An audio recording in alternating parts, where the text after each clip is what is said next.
ఎంత బాగుంది. 10వ వచనం చూద్దాము. యెహోవా సెలవిచ్చినదేమనగా, సేవకుడైన యాకోబు భయపడకు,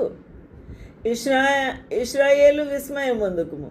నేను దూరమున ఉండు నిన్నును చెరలోనికి పోయిన దేశమున నుండు నీ సంతానపు వారిని రక్షించుచూ ఉన్నాను. హల్లెలూయా. గొప్ప వాగ్దానం ఇది.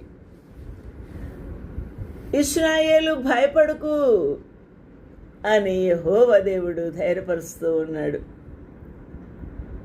ఏమీ కూడా కలవరం చెందకు, ఆశ్చర్యపోకు, విస్మయమొద్దు. నేను దూరమున నుండి నిన్నును చెరలోనికి పోయిన దేశమున నుండి నీ సంతానపు వారిని రక్షించుచూ ఉన్నాను. అనగా చెరలోనికి, ఏ దేశంలోనికి చెరకు వెళ్ళారు? ఆ యొక్క బబులోను రాజ్యములోనికి. ఆ బబులోను రాజ్యములో మీరు దాసులుగా ఉన్నారు.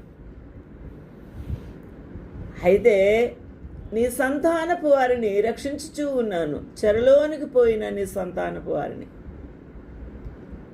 హల్లెలూయా. తిరిగి వారు వచ్చి నిమ్మళించి నెమ్మది పొందెదరు.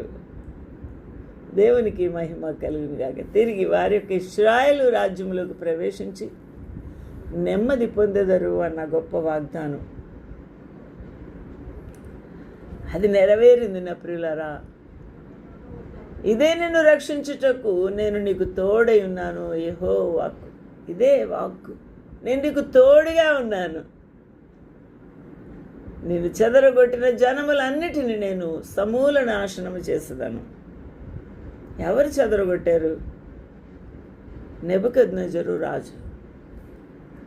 నెబుకద్నెజరు రాజు, బబులోను రాజు సమూల నాశనం అయిపోయింది. నెబుకద్నెజరు రాజు పశువై గడ్డి తిన్నాడు, మంచులో తడిసిపోయాడు, జంతువు వలె జీవించాడు, సర్వనాశనము చేశాడు. ప్రభు నిన్ను సమూల నాశనము చేయను అన్నాడు. ఎవరిని? ఇశ్రాయేలు వారిని.